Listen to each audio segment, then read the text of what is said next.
Hey everyone, Scott Hansen here from NFL Red Zone. I hope you're checking out 1 hour of 5 Yard Rush, one of the best podcasts on NFL football in the UK.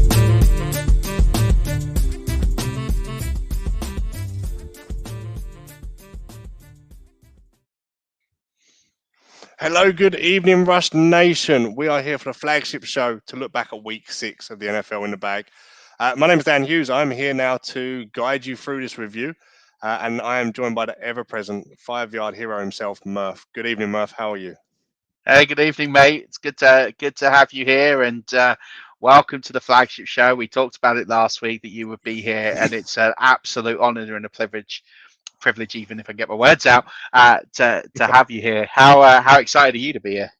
I'm extremely excited. So ever since it was announced last week, I've been welcomed into the 5-yard family, and it really is a family. That's really obvious to see from the outset. And I've had a lot of messages from listeners of the show and followers of yourself wishing me good luck, which is really heartwarming. And I hope they're listening now, and hopefully we can do this role some justice. So anybody that is watching, they obviously know where to find us: Apple Podcasts, Spotify, any good podcast app, YouTube, and obviously at 5-yard Rush on all the socials. Yeah, and like I say, it's so great to have you. We've been friends for a while now, and it's good to have you here. And don't feel like I'm alone. Don't worry, Stocks will be back at some point, probably be after the season. He's still working on the college side there. But let's get to know you a little bit. I obviously know you quite well, but it'd be good for everyone to know you a little bit better. So give a proper intro, a little bit about who Dan Hughes is and who you follow, how you got into fantasy, how you got into the NFL. Just talk about you for a minute or two and give everyone a bit of an introduction into the great guy that you are. So, yeah, I'm Dan Hughes. I've been following the NFL now for probably about 12 to 15 years. I've been a Tampa fan for probably about 8 of that. I first get into it when coming home from pubs late, putting a telly on the old Channel 5 coverage. Nothing else was on the telly at the time. I was really lucky, to fall into Tampa. I was very close to becoming a Detroit Lions fan. Calvin Johnson at the time and Beverly Hills Cops and all of that goes along with it. And it was leaning that way. But, as probably most Tampa fans do, a holiday out to Florida at the time, trip down there just to take in the game that I'd been following for a while. And you can fall in love with that place in a heartbeat. We make almost an annual trip back now, which is, when COVID allows. It is something I look forward to every single year. In terms of fantasy, I guess I've been playing about 5 years now, mainly with close friends and family contacts and that I know play.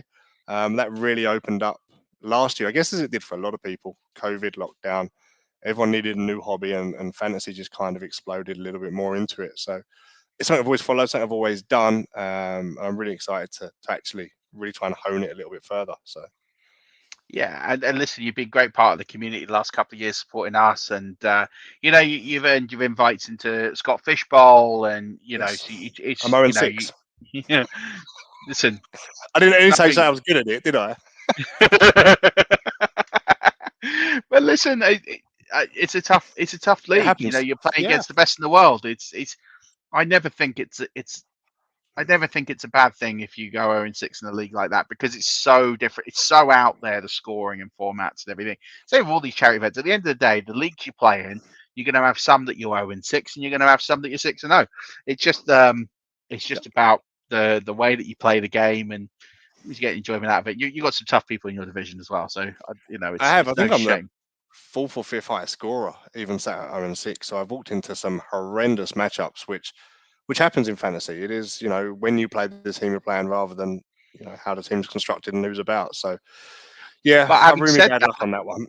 But having said that, you're still in the playoff running, because the highest point scorers who haven't qualified still get in. Like Stocks and I, in our first season in the Scott Fish Bowl, finished 6-6, but we were the top point scorers in our division. Not just those that didn't qualify, we were the top point scorers in our division by 300 points to the person in second, and we were 550 points to the person in fourth. Right. Yet we were 6-6, so we had that terrible rudder of people had monster weeks against us, but we were consistently good every week.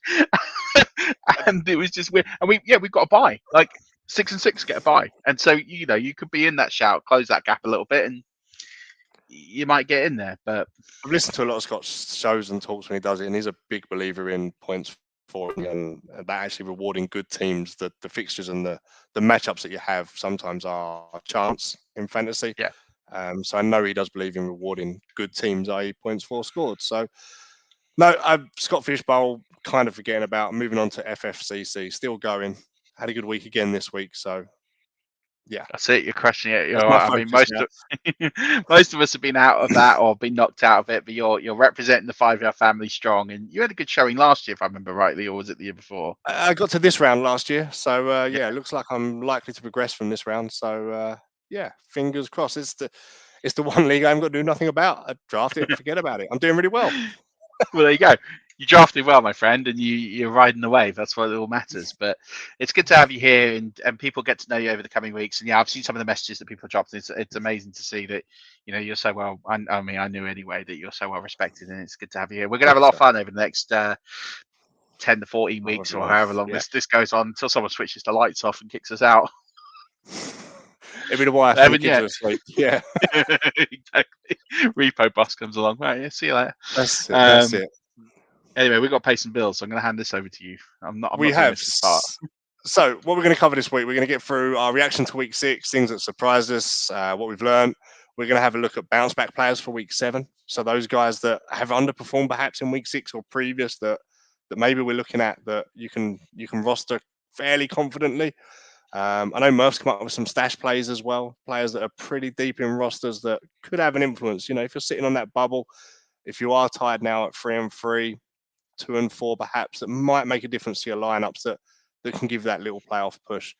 But just before we get into it, do you like playing with balls? And no, I'm not talking about footballs. I mean your balls. Our friends over at Manscaped, the global leaders in below-the-waist grooming, want you to shave your pubes with the Tom Brady of ball trimmers. The new Lawnmower 4.0, only the GOAT technology for the greatest balls of all time. When you're going towards the end zone, make sure you use the right tools for the job and choose Manscaped. 2 million men worldwide trust them, so join the movement with our exclusive offer by using the 5-yard code at manscaped.com and you'll receive 20% off and free shipping. Fantastic offer from the guys there at Manscaped. So, reactions to week 6. Murf, what surprised you? What caught your eye? It was quite a lot. I mean, I thought it was an interesting week. Again, I still bang on about this early slate. I don't know what it is with the early slate this year, but it's really starting to get my goat, where there's just not enough excitement going on in that early slate. I mean, how many games were blown out? You get to 8 o'clock and it's like we know the result of most of these games. I mean, it was only the Panthers having the late comeback that kind of made that slate relevant, because the rest of it was, oh, look, the Colts are blowing out the Texans. Oh, look, the Ravens are blowing out the Chargers. And it's just like, okay, great. Everyone's up by 2 or 3 scores. I think every game, with the exception of that Panthers game that went to overtime, were over 1 score difference. And it was just a bit like, all right, cheers, thanks.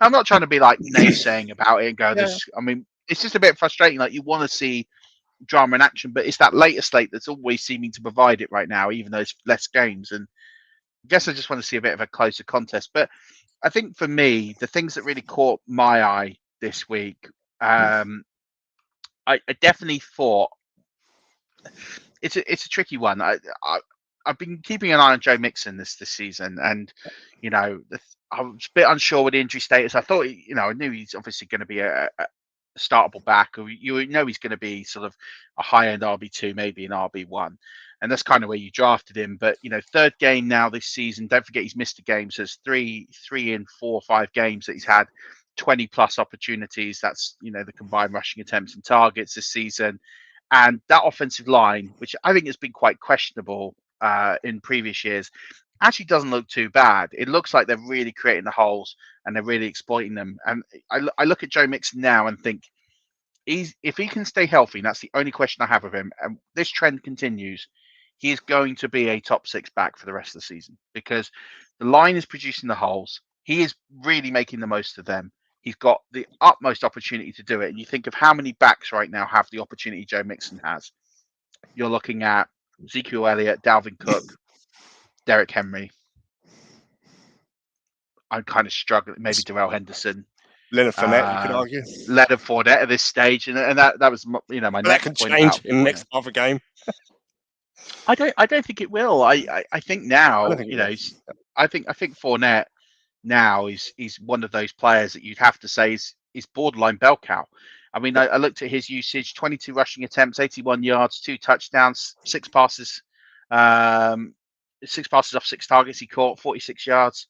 So the one thing we haven't seen from Fournette yet is that big run, that big 40, 50-yard run that we kind of saw it towards the playoffs, where he got the spin moves going and he was running in those sort of longer touchdowns. That's the one thing we've not seen from Fournette. But if you've got Ronald Jones on your roster now, you can just cut him. He's there's nothing to him. Fournette is going to monopolize 80% of the opportunities in that backfield until further notice, or until he gets injured, or he loses his confidence. But right now, this is peak Fournette, and I mean, you see it firsthand. We talk about it for quite frequently. That 2 o'clock in the morning. Yeah. Yeah, I mean, he is the running back to own. And we were all a bit uncertain about what to do with Tampa. We were unsure what this, Giovanni Bernard. I always said I was going to fade Bernard. I don't think I drafted him anywhere. I didn't. I just thought he was a new McCoy. He was someone who was going to come in. He was going to do a few things, but he's a backup. He's someone who's going to be picking up opportunity when needed. Keyshawn Vaughn is not a thing.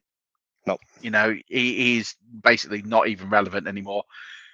And Rojo, I don't know what it is. I mean, he looks all right. Whenever he gets the ball, I don't look at Ronald Jones and think, oh, he's a bad player. I just don't think he's got that explosiveness about him, but he's too inconsistent. Whereas Fournette, I think now at his best is consistent. And I mean, he was the RB2 this week. I mean, we still have Henry to go, so maybe he knocks down to RB3. But I mean, still, he's someone that holds RB2 upside, well, even RB2 numbers to the rest of the way, and potentially getting those RB1 weeks if he carries on like he did last week.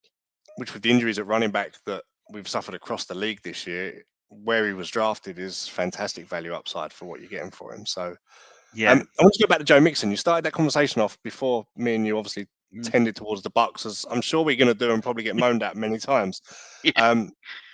We saw obviously an emergence, not just at the Bengals, but across the league, of rookie running backs and touchdowns this week. And you mentioned Joe Mixon having the opportunities there. Is there an argument that Chris Evans might start to squeeze some of that? So I got him in my waiver wire this week, and I just spoke about him briefly before we came on here on the waiver wire show. And he is a very interesting player. He's only 2% owned on ESPN League, so he's someone that I would definitely be stashing and having. And there is a case that he will have these plays. For me, I look at what he did last week, especially, yesterday, especially with that 25-yard touchdown reception that he had for the touch. And I look at that and think, there will be gadget plays where he will be used, but it's very clear that Mixon is going to get 85% of the opportunity share here. For me, he's got to be owned. You've got to, if I'm now in a league and I'm down to 2 or 3 running backs, I am stashing Chris Evans everywhere, because I think you look at what goes on in that team, they are going to run the ball. The opportunity is going to be there. Mixon is not the healthiest of backs we've ever seen. He gets injured every year at some point. He's already missed a game. He could miss more. You don't wish that on anybody. Of course not. I don't want Joe Mixon to go down and miss time or miss the season, but you have to be realistic that if you are a team struggling right now for running back, I'd be stashing these sorts of players. Chris Evans would be very much near the top of my list, because I just think if Mixon goes down, he is going to have very little. Submerged P Ryan, I don't think, is a big thing. I think he might get some work, but I think Evans looks explosive. And I think the only thing for Evans, I don't understand how he got to the 6th round. Like, I don't get it. I always thought he was a good prospect. It's almost a bit of a shame that he's never going to be more than. I mean, his ceiling is a 40% role, and I don't think he gets that very often, unless there's something up with Mixon. Yeah.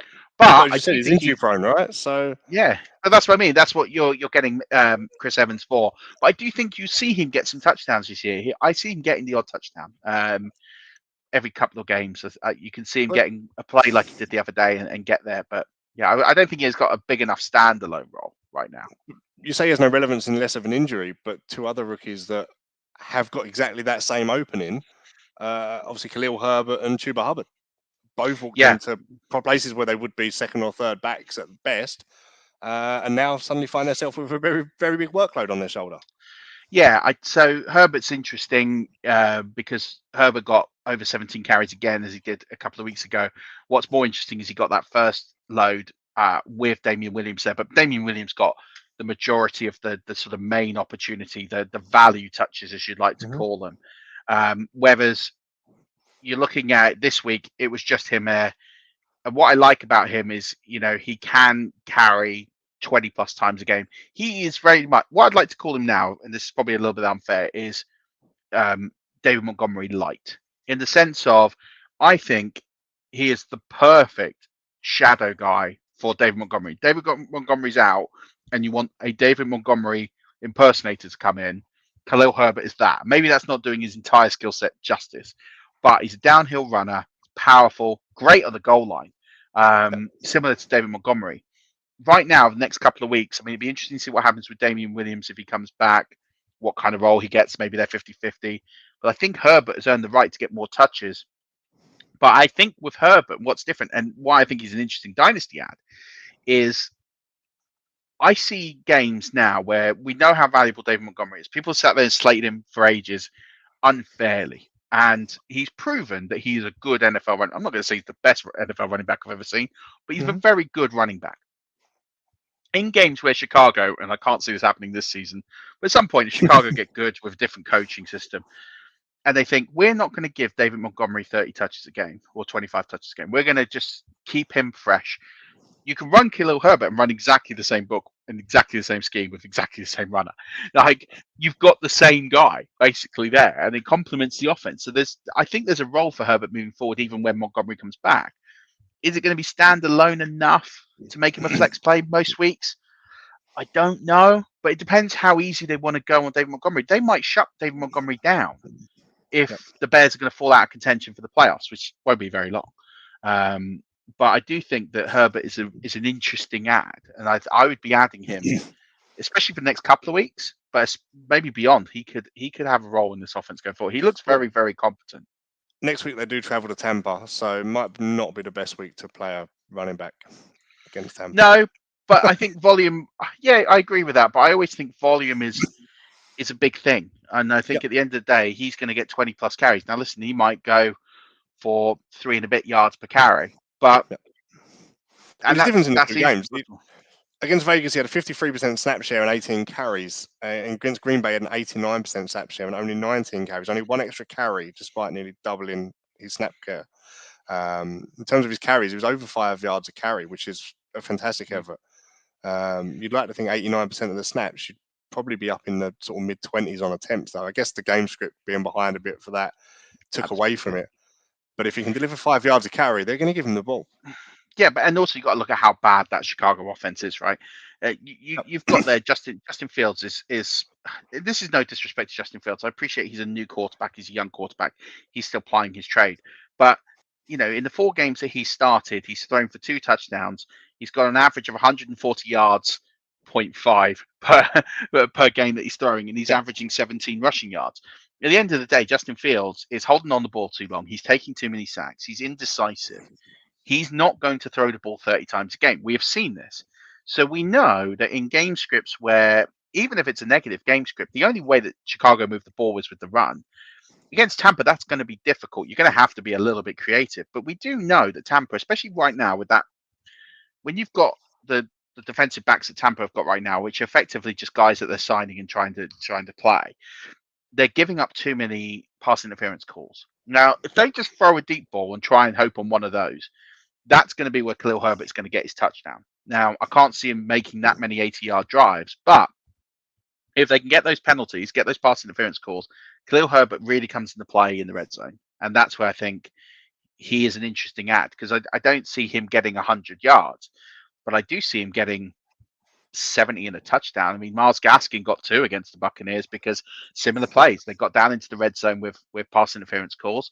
Myles Gaskin did it from 15 yards or so and burst through. And that's where I see Herbert doing something very, very similar. So that's why I think he's interesting, even though we know we shouldn't start that many running backs against Tampa. Just becomes touchdown dependent, though, from a fantasy basis, doesn't it? Rather than 100%.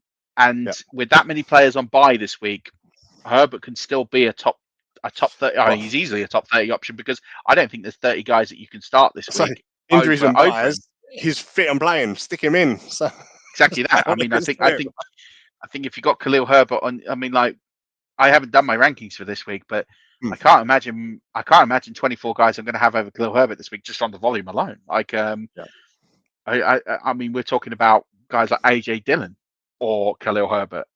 That's the kind of like numbers we're at when we're talking about 24 running backs. So yeah, I think he's a must start purely on. I don't think there's better guys there, and I do think he has upside, but it is touchdown dependent, that upside. It will be next week. Yeah. Anything else that caught your eye or surprised you during the week? A couple of things that I thought were really interesting. The first is I'm going to go with Kadarius Toney. Now, we don't know if he's going to play this week. He has got an ankle injury. And people were sitting there really cursing as I started Kadarius Toney. It's a stupid idea. He gets injured in the 3rd minute or wherever it was. The guy in the first 8 snaps had 3 catches for 30+ yards. Yep. For those that started Kadarius Toney this week, that proves that little snippet, the 2 minutes he played, because you can't legislate for injury, but that 2 minutes he played justifies your entire selection. Because in the first 2 minutes, he's got 3, he still put up 6.9 PPR points in the opening 2 minutes of the game. Yep. What was his usage would have been had he played the entire game? I'm not saying he would have put an 18 target game, right? Well, I mean, yeah, probably not that high, but I mean, yeah, exactly. But he could have easily got you 15, 20. I don't know. I think 15 fantasy points is pretty straightforward. Like, I think that's what he would have ended up with. And I think the process was right. I think, listen, you have to legislate for sometimes just bad things happening, and it did to Toney. But I take away from that, whenever Toney's fit and ready, he's a starting option. End off. Because if he's going to get off to those kind of starts, and we had the game that he came off on Thursday Night Football, he now is in your conversation for flex or wide receiver 3 most weeks with that kind of usage. So that really struck me, because I know he got injured, and that will get lost on people because they'll look at the box score, they won't have watched the game, they wouldn't have seen when he got those touches. But it was literally, I think he went out in like the 3rd minute of the game. So, and he still didn't hurt you. 6.9, it's not great, but I mean, it's better than 0. Like most players would have got that point of the game. So that caught my eye. While you're on the Giants, I'll say while you're on the Giants, something that surprised me. I'll say surprised me. Surprised ain't the right word. Daniel Jones. Let's just leave it at that. Performing pretty well, fantasy-wise. A tough matchup against the Rams. Game script says that potentially he should be in for, even if it's garbage time yards and plays, they should be chasing a score in the game.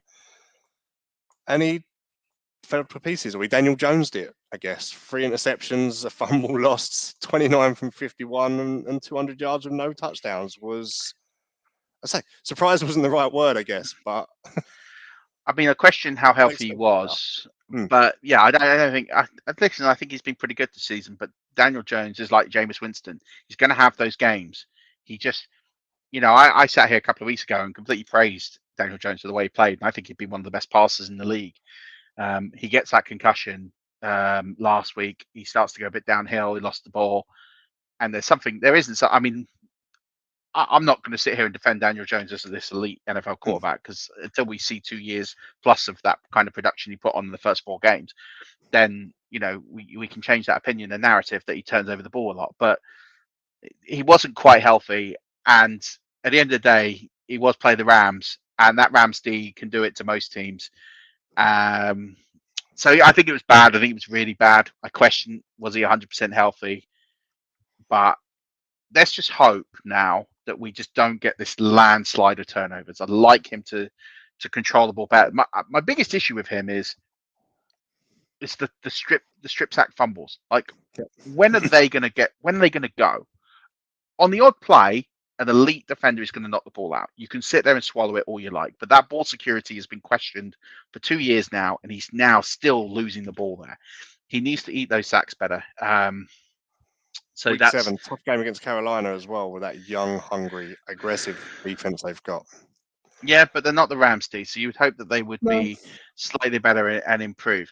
The one thing I forgot actually about Justin Fields, and I wanted to get into this because I want to try and justify why Justin Fields is struggling. And I'm going to come back to it. I'm going to pause you there because I've got a yeah. bit on Justin Fields to come to later. If we Okay, can. we'll do it then. But yeah, with the Giants, I think the Giants are just in a difficult situation. I think they need to improve offensively, but I think a lot of it's play calling as well. And I'd say the same for Denver. Denver's another one for me that they frustrate me as a team. I don't know what Pat Shermer was doing yesterday with his play calling, but I'm kind of lost for words with all the weapons that they've got, and they can't even work out how to beat teams from a schematic point of view. And it hurts the fantasy numbers. Like, people are going to look at it and go, Teddy Bridgewater was bad. And I don't think that's fair. I'm not the biggest Teddy Bridgewater fan, but with the Raiders defend, they let you get your yards. It's almost similar to how the Bucks defend in the Super Bowl. You can go get your yards, but we're going to stop the big play and we're going to stop you with the yards after the catch. You want to throw the ball 10, 15 yards down the field and have a safe completion, you can do that all day long. But you're not going to beat us over the top, and you're not going to beat us with an explosive yards after catch play. He had a chance, didn't he? And he missed Cortland Sutton. He overthrew him. Yeah, he did, and it was a bad throw. But he's also hurried by that offensive line. He's getting sacked, he's getting hit. He's not set up with the best way to play. And Pat Shermer has a lot to answer for because they've got a lot of weapons, they've got a lot of talent, and that offense is just struggling. And also Javonte Williams. Javonte Williams again makes another big explosive play. What's his reward? They just give the carries to Melvin Gordon. They're in a 50-50 timeshare. It's absolutely baffling how Javonte Williams can every single week show he's an explosive player and he's still in a 50-50 timeshare. Yeah, they don't have a clue. Like, I'm convinced now that coaching staff with the challenge flags, what Vic Fangio was doing yesterday, absolutely boggling why he's making challenge calls that he can't win. Or was he just trying to buy himself some extra time to think of a play? I don't really know. But they just seemed lost, Denver. I mean, they were 3-0. Everyone's talking, Denver, they're unbeaten. They beat 3 borderline slightly better than college teams. And that's not being horrible. That was just the way it is. They beat the Jets, they beat Jacksonville. You don't get any respect from me for beating those teams. And then now every team that starts playing them all of a sudden goes on a run. Pittsburgh couldn't play anything for 3 weeks. All of a sudden looked like a pretty decent team again. The Raiders now, lost a few in a row, looking a bit struggling. And then now all of a sudden they look like they're going to go on a run. Seattle the same. I don't give Denver any respect and their coaching staff. I mean, they'll all be gone. If anyone is smart there, you clear all the coaching staff out, you get a new quarterback, and you get a new offensive line because they're going to struggle. I mean, I can't see them getting 6 wins this season now. I think they'll beat the really bad teams. I don't think they'll beat any good teams. That's how I see them. And I think Shermer as an offensive coordinator is pretty much nicking a living right now. Fair enough. So what did we learn this week? You mentioned Trevor Lawrence. Looked good in London. Yeah, he did. And I think Trevor Lawrence, what impresses me with Trevor Lawrence is it's 3 straight games now of at least 15 fantasy points, which doesn't sound like a lot, but he's a rookie. And he came in highly touted. I think people were perhaps too bullish on his rushing ability. And I think what they're doing, what they're really realizing now is they're a better team when James Robinson touches the ball. That's just a fact. I mean, I told you that in the my in the learning off-season. notes has got James Robinson is good even in a bad team. Literally, all day long. I wrote down. But they're a better offense when they get James Robinson involved. I talked about this on podcasts I've been on all summer long, that James Robinson is always going to be a thing, but it was just a question of how much. How much was Travis Etienne going to eat into that? We now don't have that problem for this year. Next year's a different problem. But what I like about what Trevor Lawrence is doing is he's made mistakes, but he's not making the same mistakes. I think you can forgive any rookie going in and making a mistake, can overthrow a player, can give away interceptions, can misread offenses. It's going to happen. It's a completely different sport to college football. I don't care what anyone says. It's a different speed. It's a different sport. But what I like from Trevor Lawrence now is every time he makes that mistake, he's gone, don't do that again. And he's learning, and he looks more competent. He looks more composed. He looks poised. Over 300 yards. I thought he was very, very good in a game that can phase anybody in London. It's a wild card. That is a literal lottery. That game was. No one could have called a definitive winner. We saw the rookie the week before, and Zach Wilson struggled to handle that. Exactly, and I think that's the key. I think the poise, the composure of him, and I really think as well. He's on a bye this week, but I look at the following week against the Seahawks, against that defense, which lacks real leadership and composure.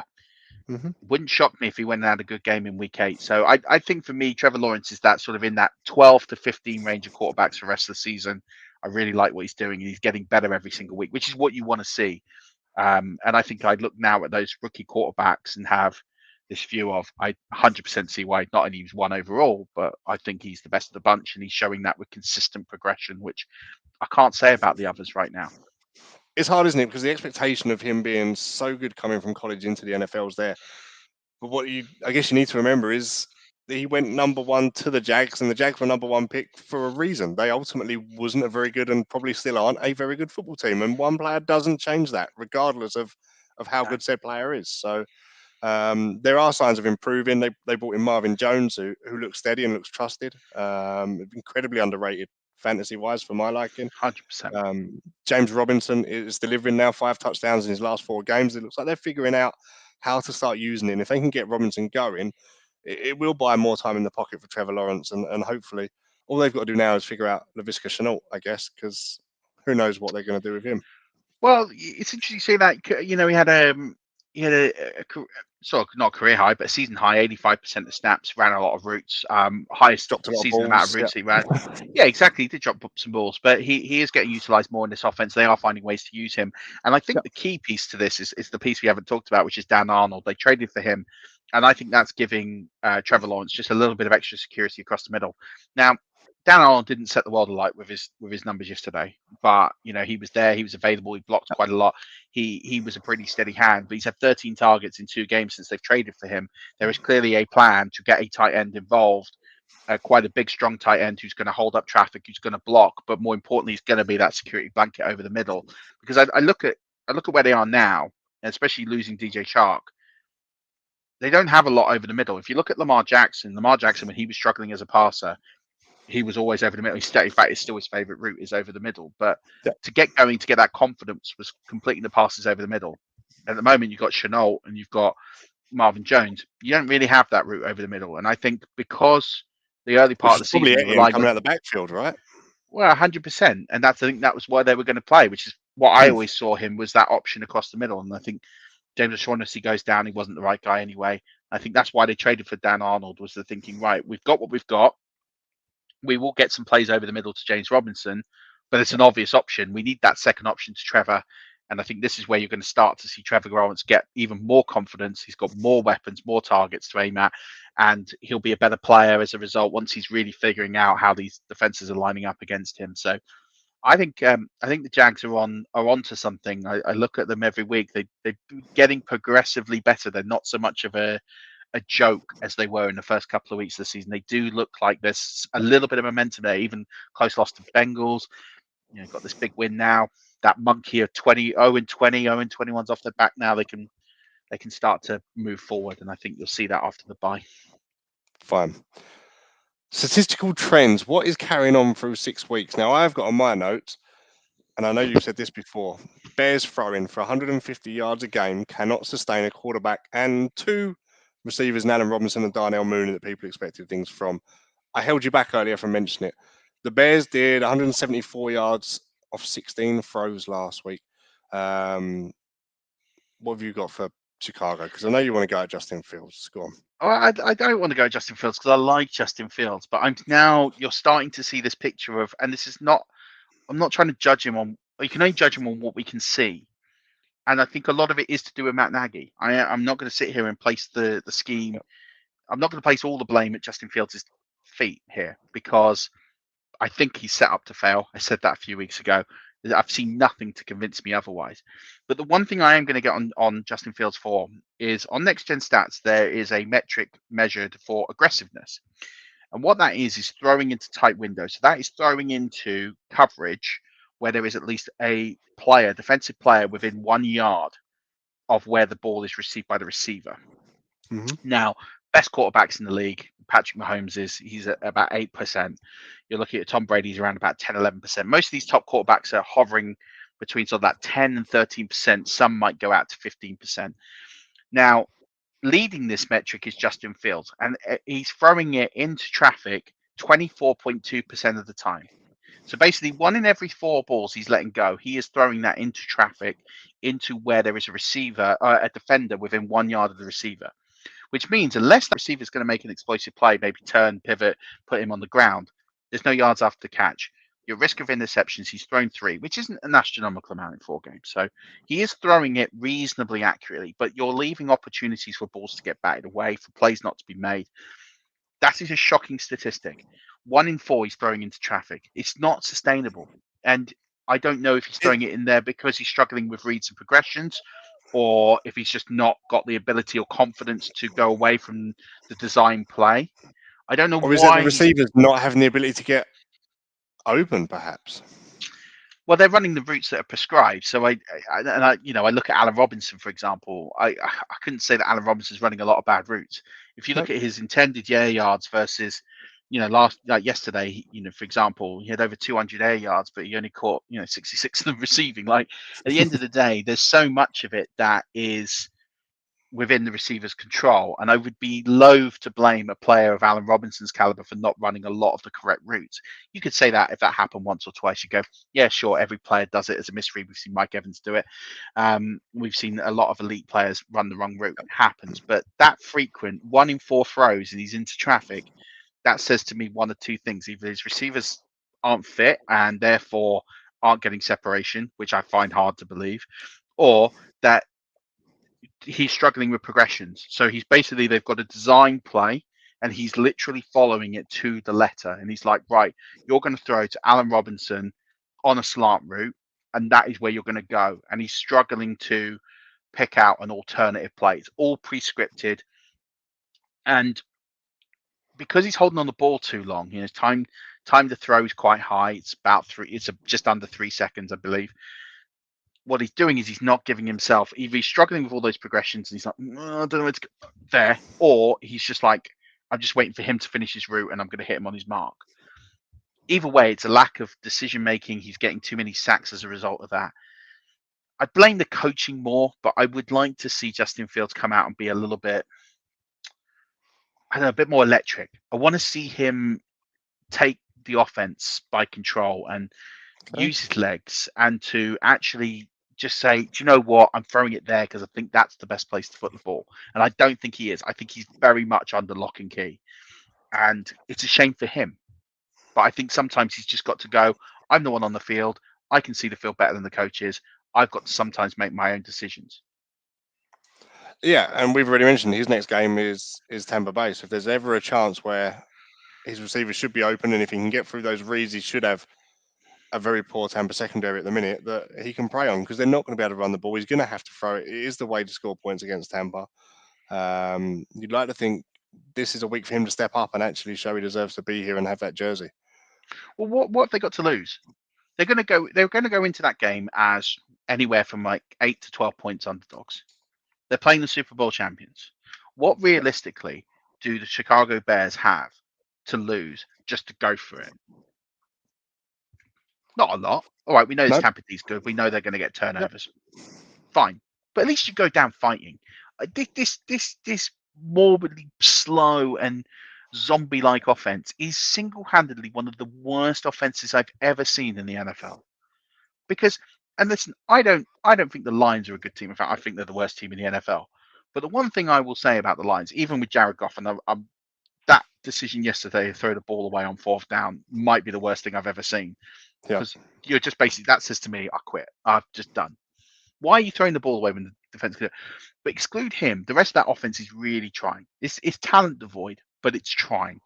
There's effort. They're really trying to, they're going for it aggressively on their own 18-yard line on 4th down, on 4th and 1. Like, they're giving it a go. They're just not very good. I don't know the Bears just aren't, for me, they're not trying. Not offensively. I don't think they're really giving it a go. Your quarterback's throwing for 140 yards a game. That's not trying. That's just, we just run the ball. We'll see what happens. That didn't work. Oh, well. We'll try again next week. I just want to see him do something different. It's not work. Go against Tampa. Just go, right, we're just going to take this. If we lose by 20, we lose by 20. But if we go down swinging, it's something to build on. Fun. So injuries, another thing that keep occurring week on week. And here we are again. The Browns obviously are without Chubb, and now we're hearing Hunt might be out for 3 weeks. Baker Mayfield obviously had issues during the game. Antonio Gibson, we've really touched on Kadarius Toney going out. Daniel Jones looked beat up. You've got Damian Williams and and what's going on there in Chicago again, and Saquon Barkley still out as well. It's like, as we said earlier, Khalil Herbert's going to play purely because he's going to be fit and healthy. That's all you've got in your fantasy lineups this week. So there's a lot of I monitoring to do with these guys. I look at them right now, the Chicago Bears, and think Hmm. the only player I'm starting in fantasy football next week for them is Khalil Herbert. I don't want Aaron Robinson with the team throwing 140 yards a game. I don't want Darnell Mooney. I don't want Justin Fields. I don't want any of those teams near my fantasy lineups. Like, at the end of the day, Khalil Herbert's the only one I feel comfortable putting in the starting lineup next week, or Damian Williams if he's back from COVID. But these injuries are piling up. We're getting a lot of injuries now, and it is now a case of we're down to bare, especially at the running back position. We're at bare bones. We're at a point now where anyone that's going to get 15 touches, even that 12, anyone's going to get 12 touches is probably startable this week. Like, and I'm looking at AJ Dillon thinking, I'm struggling to think of 30 players that I'd rank above AJ Dillon this week. Because I can't think of 30 players. Look at Tampa to trade out Ronald Jones, and away we go. Yeah, I mean, it could definitely happen. I mean, it's an interesting one. I mean, and then, now you've got what's going on in Seattle.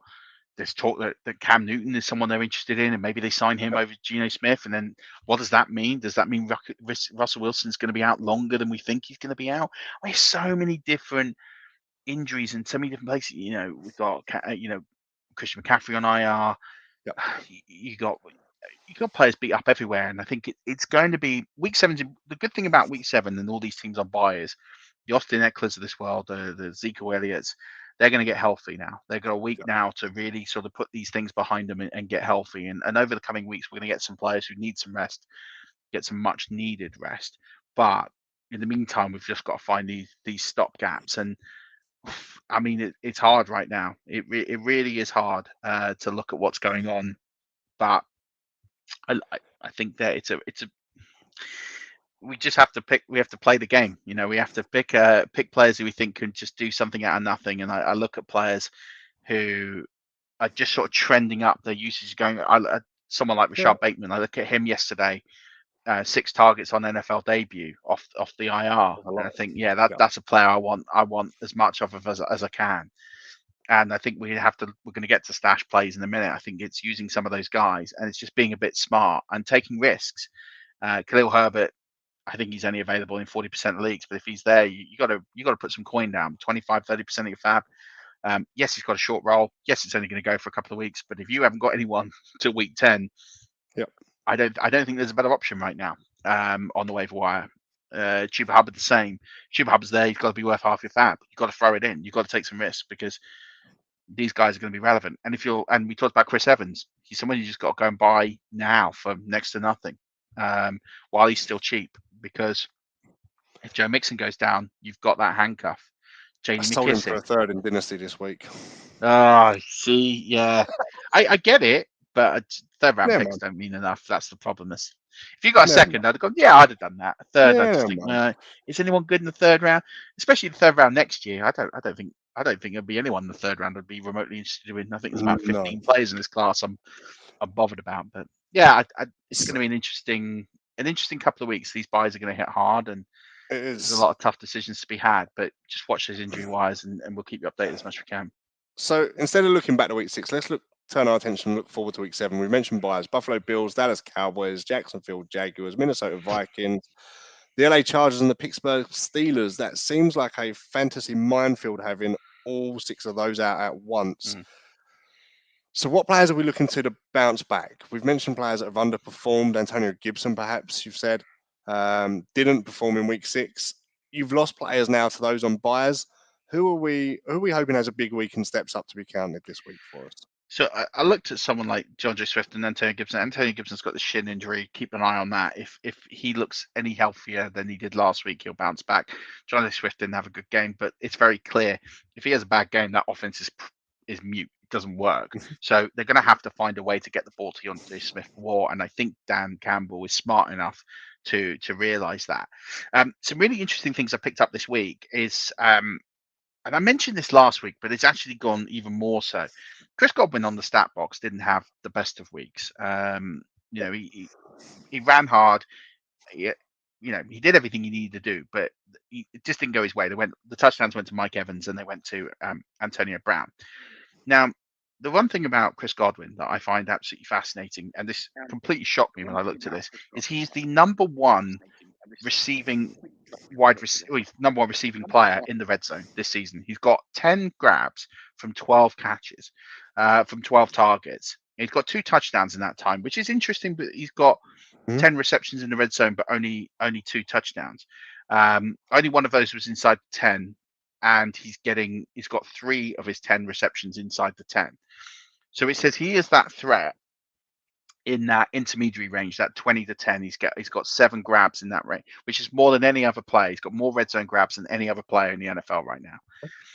So I think Chris Godwin is primed, because if he keeps getting that red zone usage that we've always associated goes to Evans and maybe to the tight end, but if Gronk's not back and the way his usage there, if he can break that tackle, he could get a few touchdowns in that range, of that 20 to 10 range. I think that's where we're going to see Godwin continue to be used. And I think anyone that's getting that kind of volume in that range is always bound to overperform what's expected. So I really like Chris Godwin to put up some numbers this week. And he was someone I wasn't very high on coming into the season, but he's someone who's doing, for me, an extraordinary job. So he's someone I expect to bounce back quite significantly.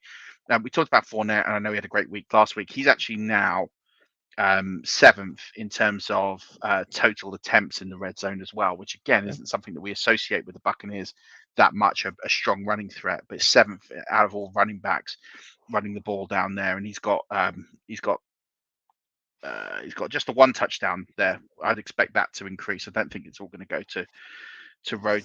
Sorry, no, he's got 3 down there. Apologies. So I think that number will continue to climb. Austin Eckler again. He just had a bad game. That Chargers had a bad game. I know they're off this week, but I expect him to bounce back in week 8. But they're the whole kind of the main offense options. had a bad game, right? So they should all bounce back in week 8. And I think it's quite easy to see why. First of all, they're playing a good team and they stuffed them. But the second thing is we realised in that game how important Mike Williams is. Now, Mike Williams was banged up. He was hurt. Herbert completed a season low 56% of passes. That's never going to go well. But on top of all of that, with them is there was just no explosive plays. They just couldn't get anything going. They rely on that deep ball.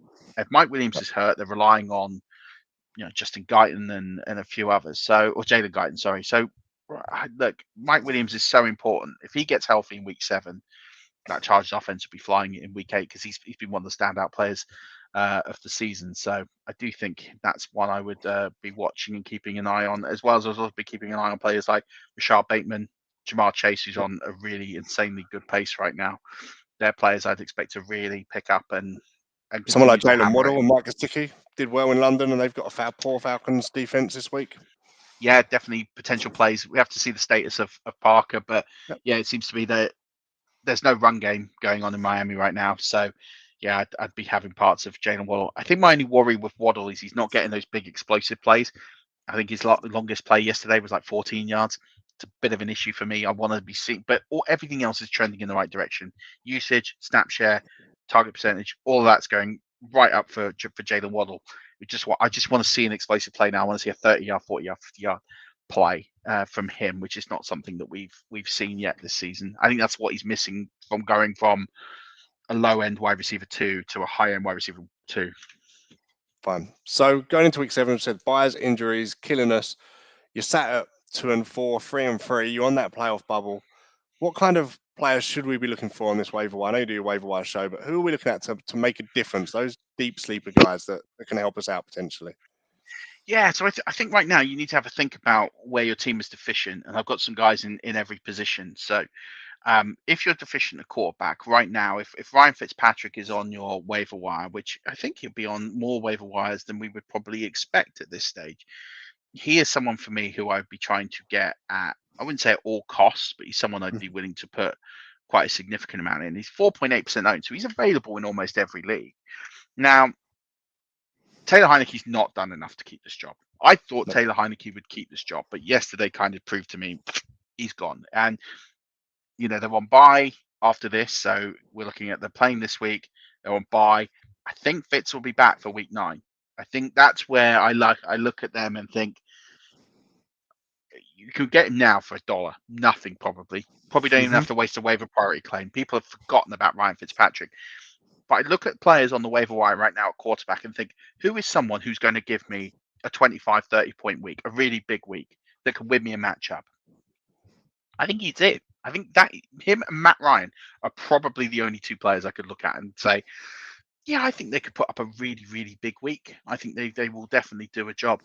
I'm not looking at anyone else in that range and thinking, yeah, they're going to do it unless Sean Watson gets traded. That's probably the only other one I would say is explosive. So yeah, I'd be buying Ryan Fitzpatrick. If you're really desperate, Tyrod Taylor, I don't think he's going to put up big numbers, but he does bring a safe floor. If you're someone who's worried about your quarterback situation and you want to get a solid 15 points every week, Tyrod Taylor will probably do that for you. So opposite ends, if you're going for that big boom or bust, and Ryan Fitzpatrick, if you're looking for a very safe quarterback, you could do worse than Tyrod Taylor.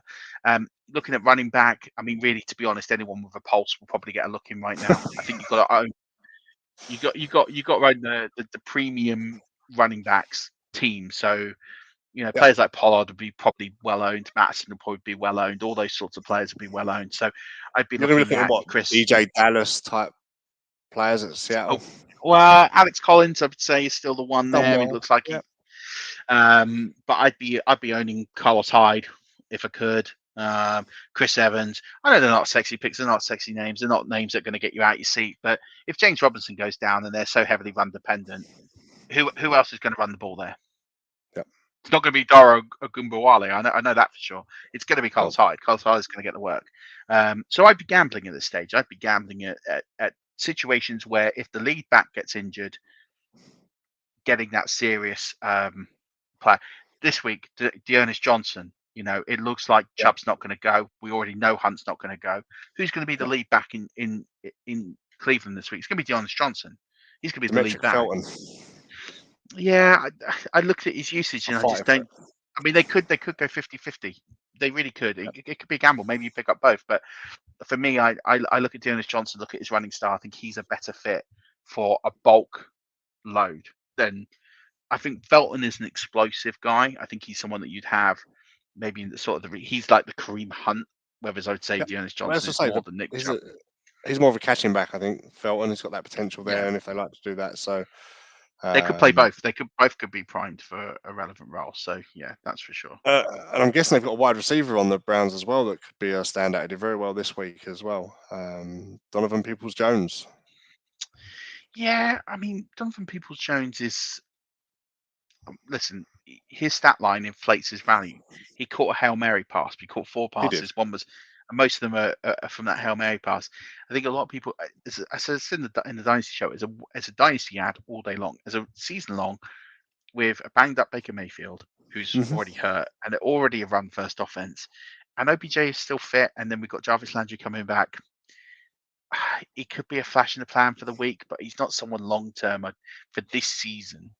I would want to. I think he's someone. I look at him as more of a risk and a roster clog than anything else. I look at more players like Ray McLeod, not just because I like the name Ray McLeod, but he had I think 8 targets. I think he had 8 or 9 targets on Sunday Night Football. Like he got heavily. And listen, you look at his stat line, 6 for 60 odd. Wasn't overly exciting. But if something goes wrong with Claypool or with Deontay Johnson, which has happened, they will miss time. Raymond McLeod's going to be in for a huge role. So I look at Raymond McLeod and think, no, I think we saw the usage on Sunday Night Football. They kind of played their hand there that Raymond McLeod is going to get more carries, more targets than James Washington. So he's someone I find interesting given the brittleness of the Steelers right now, and it seems to be every time someone gets contact, they go down. That's not trying to be derogatory, but it's just the way it seems to feel every time I watch them. So that's one I would be keeping an eye on. Tyrod Anthony Taylor, Miller, do you think? Sorry, just while we're on the Steelers, they picked him up for losing Juju. Sorry, who? Anthony Miller. Yeah, I mean, I don't understand why he hasn't broken out yet. I think if you've been dropped by the Texans, that's a red flag for me because they haven't got any talent. Yeah. I like him. I like him as a player, but that is a concern for me. That's one thing I'd be slightly worried about. So he's been dropped by the Bears and the Texans. I mean, the Bears I get because Darnell Mooney's better, but Yeah. the Texans I don't get because who's the number 2 wide receiver there? I don't think Chris Conley, Nico Collins. Nico Collins. I mean, he was on IR before they dropped him, so yeah, I guess I don't know. Like, it's questionable for me. So, Amon-Ra St. Fine. Brown's And number Anthony 1 Miller is because not the answer. Then is what we've decided there. no, but No Amon-Ra matter what the St. question Brown. is, Anthony Miller's not No. your answer. I don't think so. I don't think he's your answer. I'd be moving away. Amon-Ra St. Brown, someone I'd be remotely interested in, but I don't want to buy too much of that Detroit offense. But he seems to be the one that's separating from the pack now and getting the majority of the work. So he's another one I would stash. Fair. And obviously you have got your waiver wire show that is out, so go and give that a listen. And I'm sure there's some other names there that have come up as well. So I believe you've got something new to tell us about Murf. A new contest, is that right? So yeah, luckily we got the guys over at Fan Team. Now, if you haven't heard our DFS show, first of all, where have you been? And two, you definitely check it out. But the guys there haven't been doing DraftKings; they've been doing Fan Team. Fan Team is the largest daily fantasy league in Europe, and we kindly have partnered up with them. And what they're going to do for us is incredibly special. Now, every single week, starting from this week, and it doesn't launch officially till Thursday because that's when they launch the plans. But we're going to tease this now. They're going to give us a special contest that's going to be used purely for 5-yard listeners and 5-yard followers, and it's completely free to enter. No money, nothing required. You just need a password from us to enter, and you will enter our exclusive contest for free. So you only be playing against other 5-yard followers, other 5-yard listeners, and there is cash prizes. So there is going to be money every single week for the winners. And if you've never played daily fantasy sports before, that's okay because Nick and Mark are going to take you through their top picks and the top ways to play this game. So we're actually going to they're going to move the show to Thursdays to coincide with the new list of players coming out. And actually they're going to talk you through some strategy of how to play the game. So you can get into this completely for free. And I mean, it's completely free. This isn't we're going to do this for 1 week and then all of a sudden it's going to ask for money. It is simply a completely free game. All you need to do is sign up. That's all you need to do. So every single week you'll have the opportunity to play in our exclusive contest to win money for free. No gimmicks, no deposit X amount to play. It's none of that. You can set up your account for free. You will play for free. You do not have to deposit 1 penny to play. And I absolutely mean that. But if you do then want to play, they will have other games available. But our contest will be completely free and will remain completely free and deposit free. Fantastic. So tune in Thursday for that at the DFS show. But we'll give more details on Twitter through the week as well. But yeah, completely free contest opportunity to win money and just play with some great people every single week. Fine. So you mentioned Thursday's DFS show is upcoming. What else has the 5-Yard Nation got to listen to this week? What's coming up? We have the Dynasty show on Tuesday. We have the game show on Wednesday. I did lose to CDK last week. You did. And he had. He's already messaged me telling me, so don't worry. No, so I have to get back to winning ways on Wednesday. DFS show. We have the IDP show on Thursday as well. Yep. So lots going on across the network, lots of shows to keep you entertained. The college guys will also be on in 15 minutes time. So stay on the channel and give them a watch. Super. So is there anything else you want to just run through and cross off before we call this a day, Murf? No, it'd just be good to have you here. The show has run much more smoothly with you here. So you get a break from talking every now and then, right? So well, I think we actually got to all the points in under an hour, which is something that never happened. So you've kept the train well and truly on track. So I appreciate you. You've done a sterling first job. To do. Yeah, so yeah, exactly. So again, I'd like to thank you for the opportunity. I'd like to thank, let's say, the 5-Yard family again for welcoming me in, and everybody that's messaged me wishing me the best of luck. I've thoroughly enjoyed myself, and hopefully we'll be back next week, God willing and Murf allowing, I guess. We shall see. You'll be back. Wow. The only way you're not coming back is if you don't want to. Fine, we'll have that discussion off air. But again, don't forget to check out all of the 5-Yard pods. Murf's run through what we've got coming up in the week. You can check us out on Apple Podcasts, Spotify, and all other good podcast apps, as well as YouTube. And don't forget on socials at 5-Yard Rush and interact with us, guys. And we're looking forward to this new Thursday fan team competition coming up. Yes, just on that as well. So it's the Red Zone contest. So it actually goes on Sundays. It's for all the games that are on NFL Red Zone. So it doesn't include Sunday Night Football or Monday Night Football. It's just the games that are. So you can watch Red Zone and have a daily fantasy contest for free playing Red Zone. what have you got to lose? Literally nothing. Time. You'd be watching Red Zone anyway, so you haven't lost the time. No. And you'd be listening to the show already, so you haven't lost that either. So No. there is literally nothing to lose. Yeah, absolutely right.